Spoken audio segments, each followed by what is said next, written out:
கணவன் மனைவி என்கிறவங்க ஆடை என்கிற உதாரணத்தை நாங்க அல்லாஹ் குர்ஆன்ல சொல்றாங்கிறத பார்த்தோம். நம்மளோட ஆடையில என்ன தேவை இருக்குங்கிறத நம்ம கவனிச்சுக்கிட்டு இருப்போம். நம்ம உடுத்திக்கிற ஆடைக்கு என்ன தேவை இருக்குது? இந்த ஆடைக்கு இப்ப அழுக்கு போற ஒரு கழுவுதல் தேவையா? இந்த ஆடைக்கு ஒரு பட்டன் பழிஞ்சு போச்சு, அந்த பட்டன் தேவையா?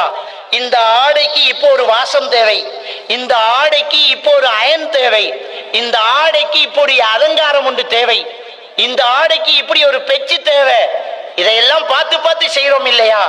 ஆடை நம்முடைய கணவன் என்றால் என் கணவனுக்கு என்ன தேவை, ஆடை நம்முடைய மனைவி என்றால் என் மனைவிக்கு என்ன தேவை, என்ன தேவை அதை வேண்டி கொடுக்கணும். அவருக்கு ஒரு செருப்பு தேவை, அதை வேண்டி கொடுக்கணும். அவருக்கு ஒரு கிளிப்பு தேவை, அதை வேண்டி கொடுக்கணும். 10 கடை வச்சுக்கிட்டு நடத்துற அளவுக்கு ஒரு புருஷன் இருக்கிறான். ஒரு பெரிய ஒரு ஃபேக்டரியை இயக்கிக்கிட்டு இருக்கிறான். 5 பேரை 10 பேரை வேலைக்கு வச்சு சம்பளம் கணக்கு பார்த்து கொடுக்குறான். அக்கௌண்டன் அறிக்கிற ஒரு பெரிய ஒரு கம்பெனியில கணக்கை பார்த்து முடிச்சு சரியா பட்ஜெட்டை சரியா கொடுக்குறான். ஆனா வீட்டில் இருக்கிற பொண்டாட்டி விஷயத்துல கவனம் செலுத்த முடியல. அவ போட்டுட்டு இருந்த செருப்பு பிஞ்சு எத்தனை நாள் தெரியல, அவ உடுத்துக்கிட்டு இருக்கிற உடுப்பு தேஞ்சி எவ்வளவு நாள் தெரியல, அவ தலைக்கு வைக்கிற எண்ணெய் எப்ப தீர்ந்து போச்சுன்னு தெரியல. ஒரு நாளைக்கு அவளுக்கு முடிக்கு எண்ணெய் வச்சு விடுவோமா? ஒரு நாளைக்கு அவளுக்கு தலைக்கு சீவி விடுவோமா? நம்ம அதே மாதிரி தான் பெண்களும். என்ன, நம்ம மாப்பிள்ளைக்கு இன்றைக்கு எண்ணெய் வச்சுடுவோம், நம்மள மாப்பிள்ளைக்கு இன்னைக்கு கையை பிடிச்சிடுவோம், காலை பிடிச்சிடுவோம் என்கிற ஒருத்தர் நாங்க சேவை செய்யக்கூடிய ஒரு மனப்பாங்க கொண்டு வருவதுதான் ஒரு உண்மையான ஒரு பாசம். ஆடைக்கு என்ன தேவை என்பதை பார்த்து பார்த்து செய்யறோமே.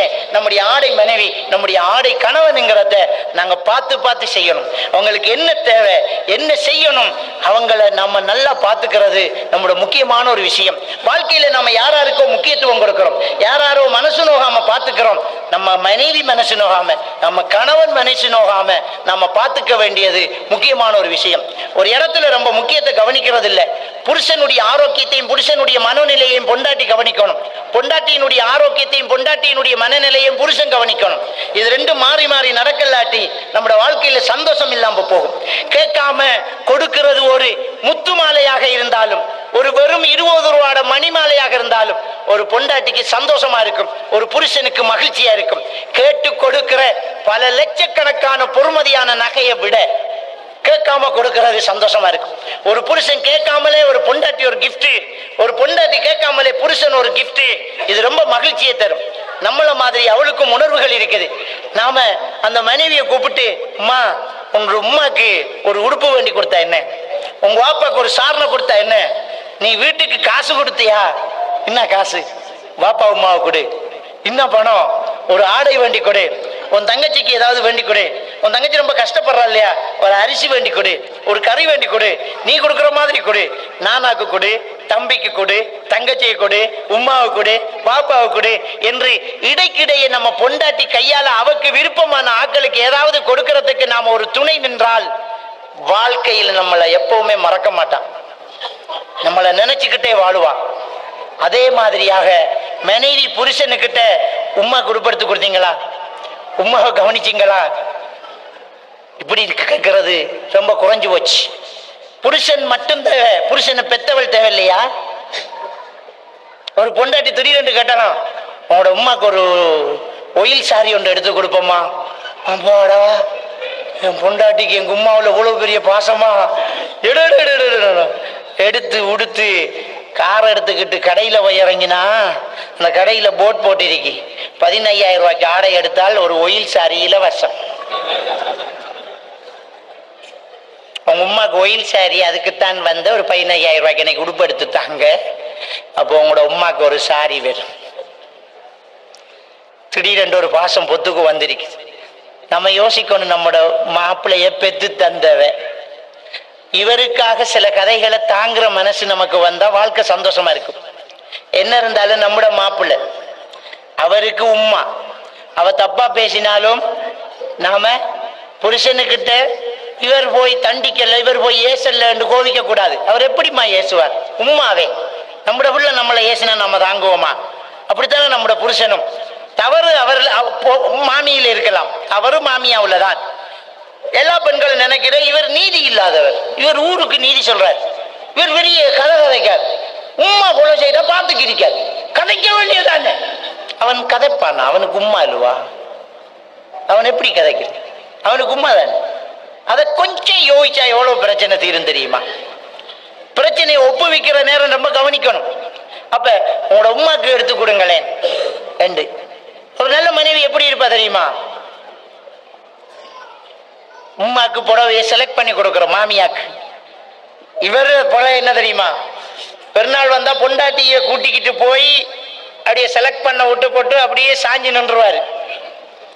எல்லாம் செஞ்சுட்டு பிறகு அவ நீ உண்ட தூக்கி இன்னைக்கு உமாக்கு இன்னைக்கு உமாக்கு எடுத்தவங்க கூட உமாக்கு உன் மனைவியை கூட்டிக்கு போய் உடுப்படுத்தி உன் உமாவை ஏற்றிக்கு போய் உடுப்படுக்கணும்னு நீ யோசிக்கலையே? எவ்வளவு ஆசை இருக்கும். கிளவி என்றாலும் ஆசை இல்லாம போகுமா? நாம அதே ஆட்டோவில் அதே காரில் உமாவையும் கூட்டிட்டு போய் உமா அப்படியே பிரிச்சு ஒரு 50 புடவை போட்டு பாருமா, எடுமா மாமி, நீங்க வந்து பார்த்து எடுங்க மாமி, உங்களுக்கு பிடிச்சத எடுங்க மாமி, இதை விட நல்லது இன்னைக்கு மாமி, இதை எடுங்க மாமி. புருஷன் சந்தோஷப்படுவான், என் பொண்டாட்டி உமாவை எப்படி பார்க்கிறா. அந்த ஒரு நம்முடைய ஆடைக்கு தேவையானதை கொடுப்பது நம்முடைய ஆடையோடு நாம் நெருங்கி இருப்பதற்கான அடையாளம். புருஷனுக்கு தேவையானதை கொடுத்து பொண்டாட்டிக்கு தேவையானதை கொடுக்கணும். நம்மளோட மனைவி கிட்ட என்ன, உமாக்கு உடுப்படுத்து கொடு, உண்ட பாப்பாக்கு காசு கொடு, உண்ட தாத்தாக்கு இப்படி ஒரு உதவியை செய்யு. அவ மனசார மன்னிச்சு மனசார ஏத்துக்கிட்டு உங்களை மனப்பூர்வமா ஏத்துக்குவா. என் புருஷன் எப்படியெல்லாம் செய்யறான், என்னையும் பார்த்து என் குடும்பத்தையும் பார்க்கறானே, அது ஒன்றும் பெரிய செலவு கிடையாது, சின்ன ஒரு விஷயம், வசதி வரும்போது செஞ்சிருங்க, இல்லாட்டி விட்டுடுங்க, அவ்வளவுதான். இதை செய்தால் ஆரோக்கியமான ஒரு வாழ்க்கை. அதே மாதிரி தான் பேசும்போது, பொண்டாட்டி கிட்ட பேசும்போது பொண்டாட்டிட உம்மாவ பொண்டாட்டிட வாப்பாவ அவகிட்ட பேசும்போது மரியாதையா பேசணும். அபூஜஹில் எவ்வளவு மோசமானவன், அபூஜஹில் எவ்வளவு கேடுகட்டவன். இக்ரிமா இஸ்லாத்துக்கு வர்றாருங்கிறது தகவல் வந்தாச்சு. இக்ரிமா இஸ்லாத்துக்கு வர்றார், அபூஜஹிலுடைய மகன். நபிகள் நாயகம் ஸல்லல்லாஹு அலைஹி வஸல்லம் அவர்கள் சொன்னார்கள், இக்ரிமா வந்து கொண்டிருக்கிறார், அவருக்கு முன்னால அபூஜஹிலை திட்டாதீங்கன்னாங்க. அபூஜஹில் திட்டப்பட வேண்டியவன், அபூஜஹில் நாசமா போக வேண்டியவன் தான். ஆனால் மகனுக்கு முன்னால் அவரை திட்டாதீங்க என்றால் எவ்வளவு ஒரு நல்ல மனசு வேணும் அதுக்கு. அவன் மோசமானவன் தான், அவன் புள்ள மனசு வந்துடக்கூடாது இல்ல. அவன் பிள்ளைக்கு முன்னால அந்த ஆளை திட்டாதீங்கன்னாங்க ரசூலுல்லாஹி ஸல்லல்லாஹு அலைஹி வஸல்லம். அப்ப நமக்கு மாமனாரோடு கோபமா இருக்கலாம், மாமியாவோடு எரிச்சலா இருக்கலாம், மச்சானோடு சண்டையா இருக்கலாம். ஆனா பொண்டாட்டிக்கு நானா, பொண்டாட்டிக்கு வாப்பா, பொண்டாட்டிக்கு உம்மா, அவளுக்கிட்ட பேசும்போது மரியாதை வச்சு பேச பாருங்க.